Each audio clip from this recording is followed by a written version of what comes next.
오늘은 내가 수험이 끝나고 심신이 지쳐있을 때 기찻길에 있는 육교 위에서 겪은 이야기야. 이 일은 내가 20살이었던 90년대 겨울에 겪은 일이야. 조금 어두운 얘기일 수도 있는데 한번 시작해볼게.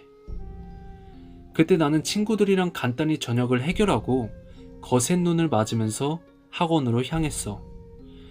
그렇게 학원 앞에 왔는데 학원 대문 앞에 떡하니 걸려있는 메시지를 봤지. 수험생 여러분, 수고하셨습니다. 망치로 머리를 심하게 맞은 것 같았어. 나는 어제 수능을 본 수험생이었는데 무슨 이유에서인지 아무 생각 없이 학원으로 향했고 시험을 망쳤다는 자괴감에 빠져서 어제 시험을 본 것조차 망각했던 것 같아. 그때부터 정신이 혼미해지더니 서 있을 힘조차 없어질 정도로 몸이 나른해지는 거야.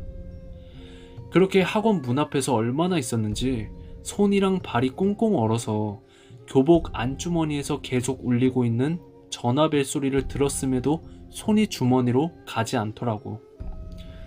나는 분명히 전화를 받지 않았어. 몸에 힘도 없고 정신도 흐릿했지만 분명히 기억하는 건 나는 전화를 받지 않았다는 거야. 그런데 갑자기 연결되는 소리와 함께 전화기가 연결되더라고. 근데 딱히 놀라거나 할 이유는 없었어. 그냥 기계 오작동이거나 쭈그려 앉아있던 내가 꿈틀대면서 눌려진 거라고 생각했거든. 그리고 이어지는 수화기 너머의 목소리에서 너무나도 다급한 목소리가 들려왔어. 아가씨, 아가씨 살려주세요. 살려주세요. 나는 순간 정신이 번쩍 들면서 누군지 모를 그 여자가 위급한 상황임을 직시하고 잘 나오지 않는 목소리로 힘들게 말을 했지. 저기요, 어디이신데요? 누구세요? 네? 하지만 전화기는 이미 끊어진 상태였어. 나는 뭔가 찜찜한 기분이 들어서 빨리 집에 가야겠다고 생각했지. 그렇게 나는 철길 위에 육교를 차근차근 올라가고 있었는데 육교의 가장 높은 곳에 도착한 순간 망친 수능과 앞으로의 미래가 걱정이 되면서 난간에 기대어 귓짝길을 보고는 한참을 멍하니 서 있었어. 바로 그때 또 한 번 벨소리가 울렸고 이번엔 지체하지 않고 전화기를 꺼냈지. 그리고 전화기를 보니까 발신자는 내 친구 A였더라고. 나는 안도의 한숨을 쉬면서 전화를 받았는데 잠깐 동안 아무 말 없던 전화기 너머로 나지막한 목소리가 들려오는 거야. 아가씨, 아가씨 살려주세요. 아가씨 살려주세요.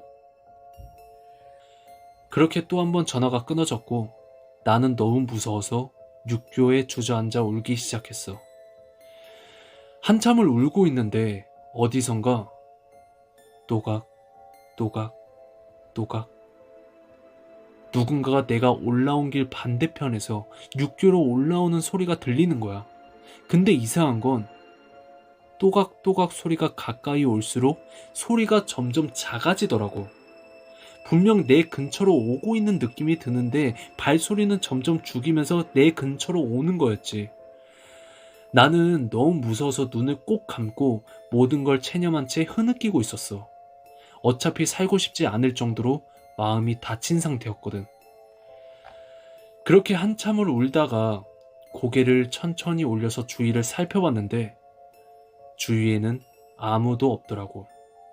나는 정신을 차리고 천천히 일어난 다음에 집 방향으로 몸을 틀었는데 어디서 기차가 들어오는 건지 귀에 온통 기차 신호음이 울려 퍼지는 거야. 그래서 무의식적으로 고개를 돌렸고 나는 거기서 말도 안 되는 장면을 보고 말았어. 키가 엄청 큰 여자가 높은 굽에 구두를 신고 다리를 기차 레일만큼 떡하니 벌리고는 엄청 빠른 속도로 기찻길을 달려오고 있는 거야. 그리고 미소를 지은 채 왼손으로는 나한테 뭐 오라는 건지 가라는 건지 알 수 없는 제스처를 취하면서 달려오고 있었고 그 여자는 알 수 없는 노래를 부르고 있었어. 들어보지 못한 멜로디의 노래. 하지만 어딘가 익숙한 가사. 아가씨, 살려주세요. 아가씨, 살려주세요. 그 여자는 밝게 웃으면서 그 말만 흥얼거렸고 내가 있는 육교에 가까워지니까 걸음이 점점 천천히 바뀌더라고. 그러다 육교 위에 있던 나랑 눈이 딱 마주쳤고 나는 그 자리에서 또 한 번 주저앉고 말았어. 나는 숨을 죽이면서 꿈일 거야, 이건 악몽일 거야 라고 수백 번을 되뇌이면서 양손으로 귀를 틀어 막았는데도 주머니에서 울리는 전화 벨소리가 계속 들리는 거야. 나는 속으로 혹시 저 여자가 이 소리를 듣고 내 쪽으로 오면 어떻게 하나? 계속 숨을 죽이면서 전화기를 잡고 꾹 누르고 있었는데 바로 그때 육교에서 계단을 오르는 소리가 들리더라고. 또각, 퍽, 또각, 퍽. 좀 전에 들었던 그 하이힐 발소리랑 똑같은 소리였는데 이번엔 중간중간에 뭔가 둔탁한 소리가 같이 나는 거야. 나는 계속해서 울리는 전화벨 소리랑 하이힐 소리에 미치기 일보 직전이었어. 그리고 그 발소리가 내 앞에서 멈춰섰을 때 그 여자가 차갑고 싸늘한 목소리로 말하는 거야. 너 전화 안 받아?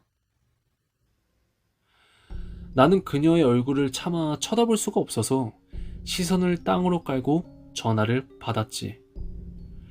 나한테 전화를 건 사람은 친구 A였고 나는 담담하게 전화기의 통화 버튼을 눌렀는데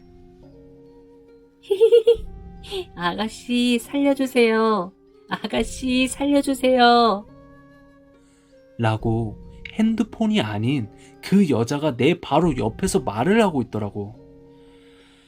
해탈 상태가 된 나는 오히려 담담해져서 고개를 들어서라도 그 여자를 보려고 천천히 고개를 들어 올리는데 그녀의 얼굴 대신 내 눈에 먼저 들어온 건 땅바닥에 으깨질 대로 으깨져서 온 몸이 피투성이인 내 친구 A였던 거야. A는 거꾸로 매달려서 죽지는 않고 살아있는 건지 눈만 껌뻑껌뻑 거리고 있더라고.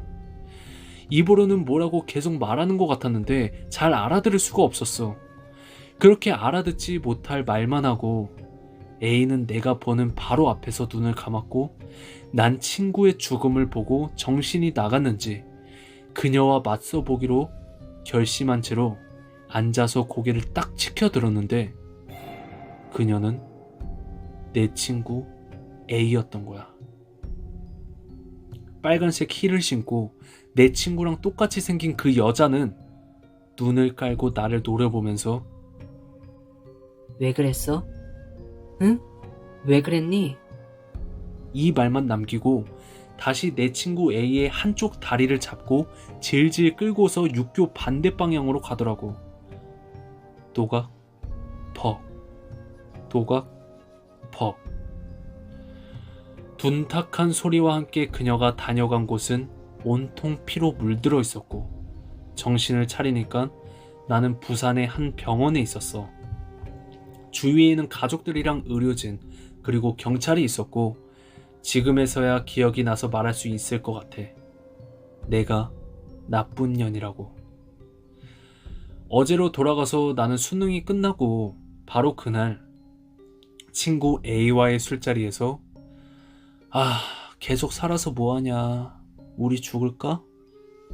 나 죽을래. 나 없으면 너도 힘들 거야, 그치? 라고 술 주정을 했고 그 친구는 대답하지 않았던 걸로 기억을 해.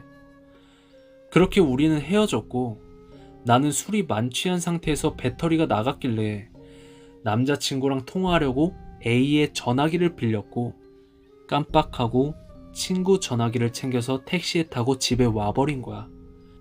술을 덜 마신 친구는 나를 챙겨서 보내줬고 그렇게 한참을 서 있었던 것 같아. 병원에서 눈을 뜨고 얼마 후에야 알았지. A의 전화기를 내가 갖고 왔다는 걸. 그리고 A는 그날 저녁 아파트 옥상에서 수면제와 이름 모를 약들로 극단적 시도를 했고 다행히 병원으로 옮겨졌는데 의식이 불투명했다고 하더라고. 그리고 그 다음날 저녁, 그러니까 내가 그 일들이 생긴 후에 A가 숨을 거둔 거야. A가 나한테 말하려고 했던 건 술김에 수능을 망친 기분 때문에 극단적 선택을 기도했는데 몸이 너무 괴롭고 힘든 나머지 누군가에게 도움을 요청하려 했지만 자신의 전화기가 없어져서 아무에게도 알리지 못한 채 차가운 주검이 되었을 걸 생각하니까 가슴이 너무 아프더라고. 내가 쓸데없는 바람만 넣지 않았어도, 아니 그냥 전화기만 가지고 나오지 않았어도 아무 일도 없었을 텐데. 그리고 생각해보니까 내가 육교에서 본 A는 그 말이 하고 싶었던 것 같아. 살려줘. 알려줘. 돌려줘. 염치 없지만 미안하다는 말을 수천 번을 말해도 듣지 못할 친구에게 바칠게. 오늘 이야기는 여기까지야. 조금 가슴 아픈 사연이었던 것 같아. 정말 수능이 중요한 사람들한테는 이 감정이 공감될 수 있을 것 같은데 술김에 선택한 이 상황이 너무 안타깝고 이 주인공도 죄책감이 엄청 심했을 것 같아. 그리고 그 키가 큰 귀신은 도대체 뭐길래 A의 영혼을 데려간 건지 잘 모르겠어. 뭐 내 생각엔 악귀인 것 같은데 A의 영혼이 그 악귀로부터 해방돼서 좋은 곳으로 갔으면 좋겠고, 모든 이제 수험을 보는 학생들이 너무 거기에 연연하지 않고 그냥 인생의 한 부분이라고 생각해 줬으면 좋겠고, 이런 무서운 경험이 있으면 이메일로 제보 부탁할게. 그럼 좋아요 부탁하면서 다음 시간에 더 무서운 이야기로 찾아올게.